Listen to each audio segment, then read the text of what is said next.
All right, everyone, it is Dokkan time again, and today we are going to be going over the how-to builds for the EZA 7th Anniversary Part 2 LRs, Kaioken Goku, and in another video, LR Giant Ape Vegeta. Sorry, I got ahead of myself. So yeah, Kaioken Goku has an EZA. It's very good. I think it's very underrated right now. I think a lot of people are underrating it, and there's nothing wrong with underrating it. It's not necessarily like people are like saying he's terrible. I mean, they are saying that, but he's not. And it's mostly because they just haven't got a chance to use him.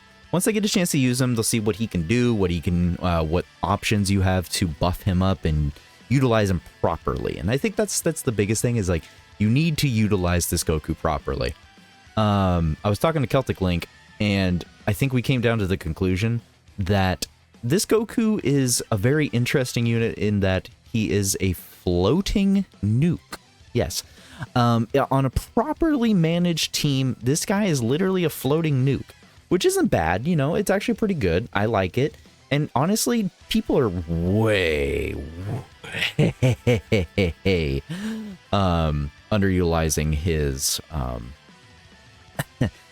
defense. Like, his defense is very good, actually. So, anyways, let's just kind of get into it and stop wasting time.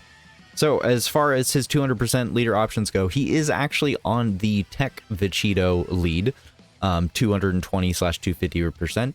That is his second 220 lead now. His other 220 is actually the Super Saiyan 2 physical full power Gohan.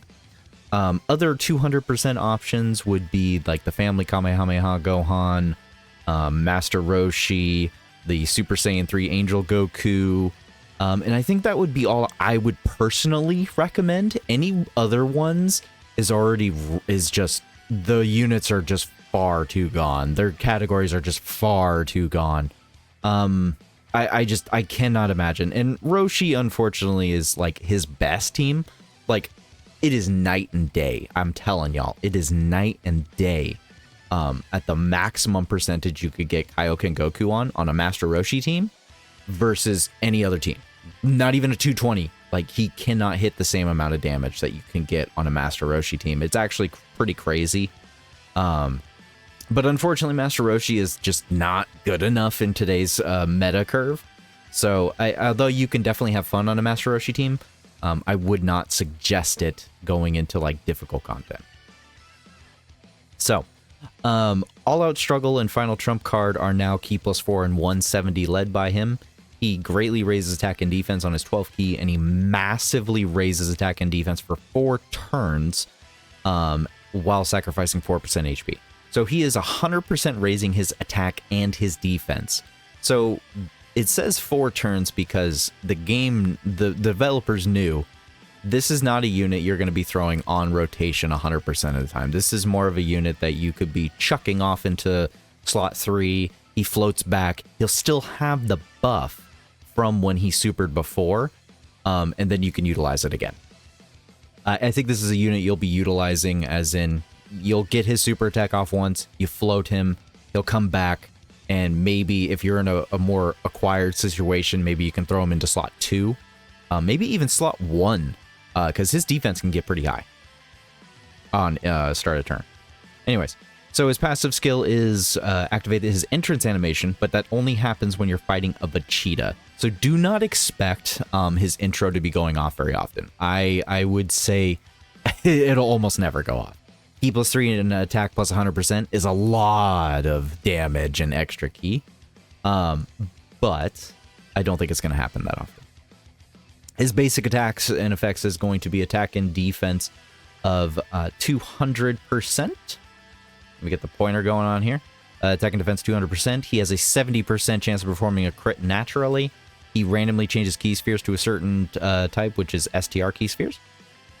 He receives an additional key +2 per STR key sphere obtained. So in layman's terms, if he had 0 key, he would only need to collect 12 orbs to get a full, for 7 turns from the character's entry turn, he gets key +10 and defense of 100%. I will definitely tell you that after 7 turns, his defense will tank. So be very wary of this. This is a unit where if he actually popped up in slot 7, and by that I mean his first appearance will be on turn 3. That would be his best time frame to be showing up into the fight. Turn 1 is the worst time for this guy to be on rotation. When attacking with 12 or more ki, attack and defense of 159%. When attacking with 18 or more ki, attack 159%. And for every STR key sphere obtained, he gets a damage reduction rate of 4%. So, in order to get to a respectable amount of damage reduction, I would say you need to get to at least 20 to 30%. 30% is my preference, but that's a lot of key spheres you would have to get to. So, I mean, on average, you can probably get about, I want to say 6 or 7 STR key spheres because of his orb changing. So that would mean that you would get what? 4, you would get 4, 8, 12, 16, 20, 24, dang 28%. So you're really close to that 30 marker. So I would try my best to get to around that marker. I would try at least to get the 6 or 7 key sphere, STR specific key spheres, to maximize that damage reduction rate. Obviously, a full field of orbs would be amazing, but it's probably unlikely to happen. When activating the active skill or when attacking with 24 ki, he performs a crit. So this unit performs a crit automatically. On the off chance that he doesn't get 24 ki, he has a 70% chance of performing a crit. The only thing I don't like about this is the fact that he's an STR unit, so he already starts off with 5 crit, so it's just kind of a negative, but it is what it is. I do like that he auto crits, though. He does have an hope-imbued spirit bomb. He is a bomb. Active skill. He does have an active skill. I have utilized this active skill in fights like SBR and Extreme Super Battle Road, where when you're low on HP, you go to the next fight, and then you could just activate it right off the get-go. Because there's no turn restriction on this. It just automatically activates as long as your HP is below 59%. And then it actually stuns the enemy. So this is something of a utility you can definitely take advantage of as well. And then let's see here, what else? Link skills. So his link skills. This freaking link. So this is part of the reason why his performance can vary excessively if he is on Master Roshi's team. Because Master Roshi's team is one of the only teams where you'll utilize the Z Fighters link. Yes, the Super Saiyan Trio does have this link. Unfortunately, there's not really any teams you'll be utilizing them with. Kaioken Goku is only 170 on their team, so like defense-wise, yes, you can be okay, but your damage is severely mitigated. And just because, like, this is a 20% attack increase on Link, I don't know. I'd have to run more tests. I have not tested him on the Super Saiyan Trio team, as he is on their 170, but I haven't tested him defense and damage-wise on their team, specifically because I just didn't think it was really much of an option. So, I mean, if anybody wants to try out a Super Saiyan Trio team with this Kaioken Goku being only 170, please do give it a shot. I think you could potentially get some good defense numbers. But I'm curious on if his damage would be worth it with how much lower it would be. But anyways, Z Fighter's link, as you can see, is a very poor link. And by poor, I mean free-to-play level link. The primary amount of units in the game that have the Z Fighter's link, other than Yamcha, and a select few other LRs, all pretty much are free-to-play level units. If the Kai Goku was good enough in today's day and age, I would say he's an option, but he's not really, in my personal opinion. There is the free-to-play LR physical Goku over here that is actually like his best link partner, but he's still not suitable for today's level of content. So, but anyways, most of the time, you're more than likely only going to be having Over in the Flash, Saiyan Lineage, Shocking Speed, Shattering the Limit, Legendary Power, or Kamehameha going off. And in all honesty, even with the teams you can run him on, more than likely what's going to happen is you're going to have, like, Shocking Speed, Over in the Flash, and Legendary Power. Like, one of these 3 to 4 links are probably what you'll be having off. Saiyan Lineage and Shattering Limit probably are not going to go off that often unless you just kind of have an obscure team that you're rocking. He is on quite a few categories. I do like the categories on. I just don't like his link options. Like, he just doesn't have a lot of very good link partners, unfortunately, at the time of writing. Hopefully, as the year goes on, maybe we'll get some buffs to this, but for now, just assume going forward until he gets a perfect link partner for a meta-worthy, like, character, you'll just be underperforming at all points of time, which is fine. It just means he has room to grow. So, with all that being said, let's just kind of go move on to defense numbers. All right, so we're here at the defense numbers on Halvard's Twitter account.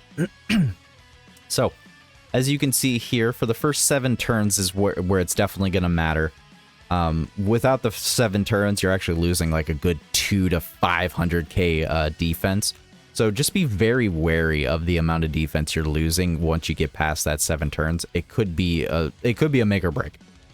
But he will, with his super attack effect, he will be already up to frickin' 2.7 million defense. 2.7 million defense is absolutely insane. And if you build this guy full dodge and you get a full dodge, full additional off, he can get up to 3 million. And that's not including 40% support. That's not including off rotational support. That's not including domain. I mean, that's not including 220 lead. Like, come on, guys. Build him full additional. Use him correctly. Gather the orb manage and grab the orbs. He's good. He's fine. Is he tanking one of the Golden Friezas, nuking him for 5-6 million crit? No, he's not. No. Everything else, yeah, he's fine. I'm sorry that the damage dealing unit can't tank one of the hardest hitting units in the bloody game.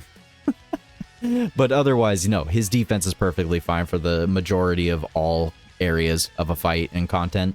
So do not worry about that.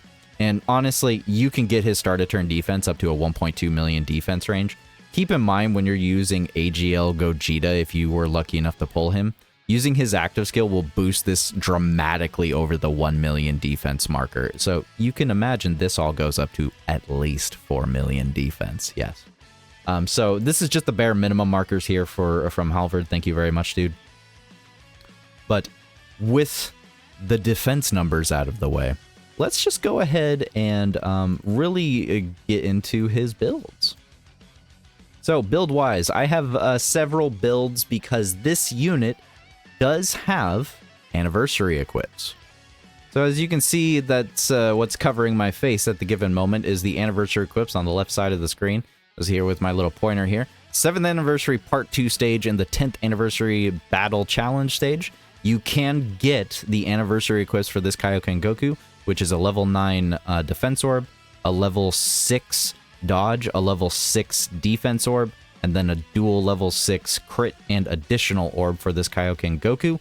You do have to complete the stage, no items within 5 turns, and just for the first time. This defense orb right here for the silver is actually a 1200 defense, and the level 9 is a 900. So just keep that in mind when looking at these builds, that those are there. I just wanted to make sure people knew about the anniversary equips. But if you did not get the anniversary equips yet, then I would suggest giving him like additional in his 55% basis anyways. In 55%, if you don't have the anniversary equips, just give him a level 5 additional and a level 2 additional bronze. Because additionals are what's saving this guy without those anniversary orbs 100% of the way. But if you did actually get the anniversary equips, I would highly suggest grabbing those even at 55%, because these are such a large amount of defense given, a 900 defense and a 1200 defense on the silver. That is literally equivalent to literally, I mean, that's a lot. That's a lot of extra defense, my dudes. That's a whole dupe plus. So that is a lot of extra defense. It does go a long way for a 55% unit, so I would highly suggest it. But moving on from his 55% build, I would say that there are two builds that you can utilize with this Kaioken Goku. Either one, you can go into the territory of you want to do deeps, damage, DPS as they call it. And in that case, I would just highly suggest that you give him an attack orb, you give him additional orbs, and hope that he gets that additional going off. That's gonna be another 30 mil on his nuking turn. So, I mean, I would highly suggest going forward with this. There's no reason to give him crit no matter what way you look at it. No matter what you decide to give him equipment-wise, you should be giving him full additional 100%. Because he is an STR unit, he can go up to level 15 to anything other than what his color is. He's an STR, so he has crit. So unfortunately, he can only hit level 15 minimum-wise. And just put the rest into dodge. If you really are terrified of him dying for whatever bloody reason, then by all means go for the rest into dodge or put a little more into dodge. It's entirely up to you. But me, personally, I'm going full additional, baby.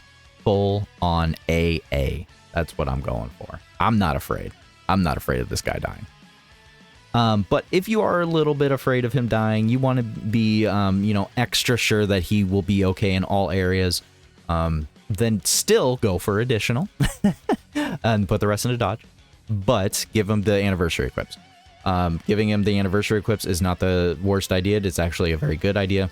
You'll see here on this level 6 gold orb that this is a just an additional. So, the anniversary equips do actually give a level 6 crit and a level 6 additional. It's a dual orb. They're both level 6 crit and additional. I just put an additional orb right here because I do not want people to be confused that thinking that he needs crit. He doesn't need crit. He auto crits from his passive.